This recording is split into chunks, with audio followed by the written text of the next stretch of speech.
चलिए एक और नए सवाल की तरफ बढ़ते हैं। ये भी मोस्ट इंपोर्टेंट सवाल है और बार बार एग्जाम में पूछा जाने वाला सवाल है। ए बी सी तीनों मिलकर किसी काम को 30 दिन में कर सकते हैं, ठीक है।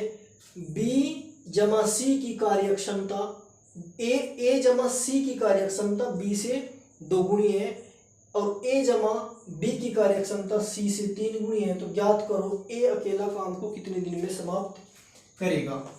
पता तीनों मिलकर किसी काम को 30 दिन में समाप्त कर सकते हैं। तो टोटल वर्क जो होगा आपका ए जमा बी जमा सी इंटू 30 दिन, यानी ए जमा बी कुछ तो काम करेंगे मिलकर और 30 दिन तक करेंगे, उसमें समाप्त कर देंगे उस काम को। आगे उसने बोला है ए जमा सी की अक्षमता बी से 2 गुनी है। ए जमा सी की अक्षमता का रेशियो जो है वो बी से दिया गया है, मतलब बी से 2 गुनी है, यानी अगर इसकी 1 है तो इसकी 2 है। अगली लाइन में उसने बोला है ए जमा बी की अक्षमता सी से 3 गुनी है। ए जमा बी की अक्षमता का रेशियो सी के साथ सी से 3 गुनी, अगर इसकी 1 है तो इसकी 3 है। यहाँ पे ए बी सी, यहाँ पे भी ए बी सी, अगर मैं इनकी अक्षमता देखूं तो इनकी 3 है और इनकी देखूं तो इनकी 3 और 1 4 है।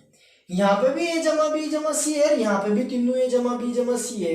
एक कंडीशन में 3 काम डेली कर रहे हैं, एक कंडीशन में 4 काम डेली कर रहे हैं। ऐसा हो नहीं सकता, काम तो उन्हें बराबर ही करना चाह, तो बराबर काम करना चाह तो मैं इसका एलसीएम लेकर मल्टीप्लाई 4 की और मल्टीप्लाई 3 की। यहाँ पे भी मैंने 12 काम करा दिया और यहाँ पे भी हमने उन्हें 12 काम करा दिया दोनों कंडीशन में। तो अगर 4 की मल्टीप्लाई यहाँ तो 4 की यहाँ, 4 की यहाँ, 3 की मल्टीप्लाई यहाँ तो 3 की यहाँ, 3 की यहाँ पे। अब ए बी और सी की हम एफिशिएंसी की बात करेंगे यहाँ पे, तो बी की एफिशिएंसी कितनी होगी, बी की एफिशिएंसी तो 4 होगी, सी की एफिशिएंसी 3 होगी।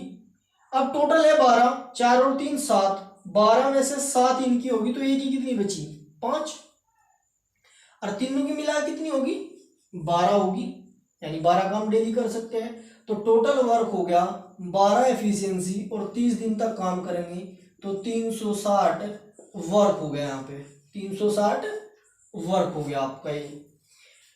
अब उसने कहा कि ए अकेला काम को कितने दिन में, तो ए द्वारा लिए गए दिनों की जो संख्या होगी, ए द्वारा लिए गए दिनों की संख्या, टोटल वर्क कितना 360 अपॉन में ए कितना काम डेली 5 काम डेली कर सकता है तो 5 से डिवाइड करेंगे, क्योंकि हमें पता टोटल वर्क बराबर होता है एफिशिएंसी इनटू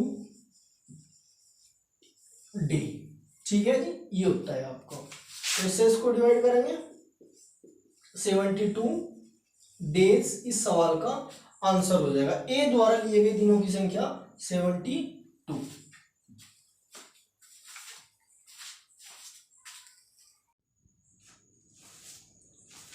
चलिए आज हम एक नए सवाल की शुरुआत करते हैं। मोस्ट इंपोर्टेंट सवाल है और एग्जाम में बार बार पूछे जाने वाला सवाल है, रिपीटेड क्वेश्चन है, मोस्ट इंपोर्टेंट सवाल करने की शुरुआत करते हैं। ए जमा बी और बी जमा सी किसी काम को क्रम से 12 दिन और 16 दिन में कर सकते हैं।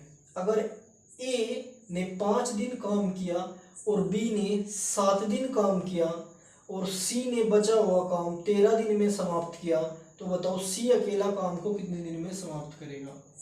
ये कंडीशन है सवाल की ए जमा बी मिलकर और बी जमा सी मिलकर किसी काम को क्रम से 12 और 16 दिन में कर सकते हैं। तो आपका ए जमा बी कितने दिन में, ए जमा बी 12 दिन में किसी काम को कर सकते हैं और बी जमा सी आपके 16 दिन में किसी काम को कर सकते हैं। फिर उसके बाद उसने कहा अगर ए 5 दिन काम करता है और बी 7 दिन काम करता है, सी बचा हुआ काम 13 दिन में समाप्त कर देता है, तो बताओ सी अकेला काम को कितने दिन में समाप्त करेगा।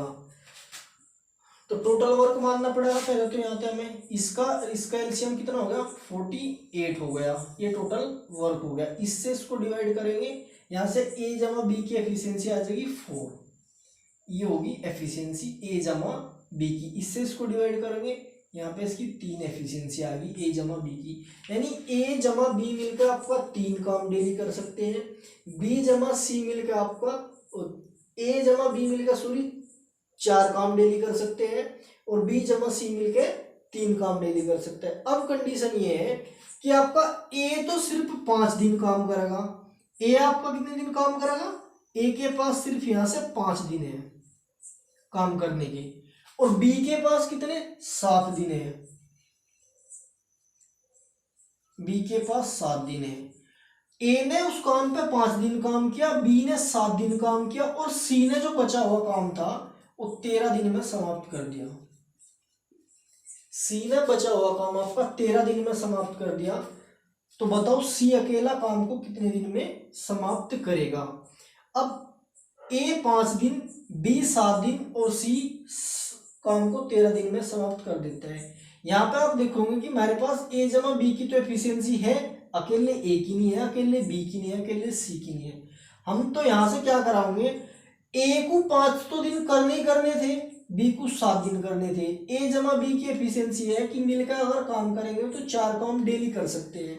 हमने आपका बी को कहा कि आप 5 दिन किसके साथ जाओ, ए के साथ जाओ, कितने 5 दिन के लिए। तो यहां से हमने ए जमा बी को 7 मिला के कितने दिन तक काम करा दिया, 5 दिन तक काम करा दिया। ए जमा बी को 7 में मिला के 5 दिन तक काम करा दिया हमने ए जमा बी को। अब इसके पास कितने दिन बचे, अगर इसने 5 दिन इसके साथ दे दिए काम पे तो 2 दिन शेष बचे, बी के पास 2 दिन शेष बचे यहां से। अब हम क्या करेंगे, सी को, बी जमा सी की एफिशिएंसी है 3 काम डेली कर सकते हैं। अब हम यहां से सी को कहेंगे आप जाओ और 2 दिन इसके साथ काम करो मिलके। यहां पर बी जमा सी मिल गए, बी जमा सी मिलकर ये कितने दिन तक, 2 दिन तक काम करेंगे। अब सी के पास कितने दिन बचे, सी के पास तो केवल 11 दिन शेष बचे। उन 11 दिन में इसने जो है काम खत्म कर दिया होगा, जो भी काम इनके द्वारा बचा होगा। अब देखो हमें यहाँ पे पता है टोटल वर्क बराबर होता है efficiency into day, efficiency into day total work होता है। अगर ए जमा भी 5 दिन तक काम करते हैं तो यहाँ पे 4 उनकी एफिशिएंसी और 5 दिन तक कितना काम कर देंगे, 20 काम कर देंगे। बी जमा सी डेली कितना काम, 3 काम करते हैं, और 2 दिन में कितना काम कर देंगे आपका, 6 काम कर देंगे। कर देंगे या नहीं कर देंगे, 20 और 6 26 काम हो चुका, 48 में से 26 वर्क आपका कंप्लीट हो चुका, तो वर्क बचा कितना 22 जो है ये वर्क आपका शेष बचा 22 वर्क ये शेष बचा, और ये किसने कर दिया, सी ने कर दिया आपका। तो सी की यहां से एफिशिएंसी निकाल सकता हूं मैं, सी की एफिशिएंसी जो होगी, एफिशिएंसी बराबर होगी वर्क अपॉन में डी। वर्क कितना करा इसने 22 और दिन कितने लिए 11, तो यानी 2 यूनिट पर डे काम कर सकते हैं, यानी डेली का आपका ये सी 2 काम कर सकता है। तो सी द्वारा लिए गए टोटल दिन, सी द्वारा लिए गए टोटल जो दिन होंगे, टोटल दिन होंगे सी द्वारा लिए गए टोटल दिन, टोटल वर्क कितना 48, डेली 2 काम कर सकता है। इससे इसको डिवाइड करोगे 24 डेज, इसका आंसर हो जाएगा। सी द्वारा किया गया काम 24 दिन में सी काम को समाप्त कर देगा, पूरे के पूरा अगर काम सी द्वारा कराया जाए। मोस्ट इंपोर्टेंट सवाल है और बार बार एग्जाम में पूछा गया सवाल है, ठीक है जी।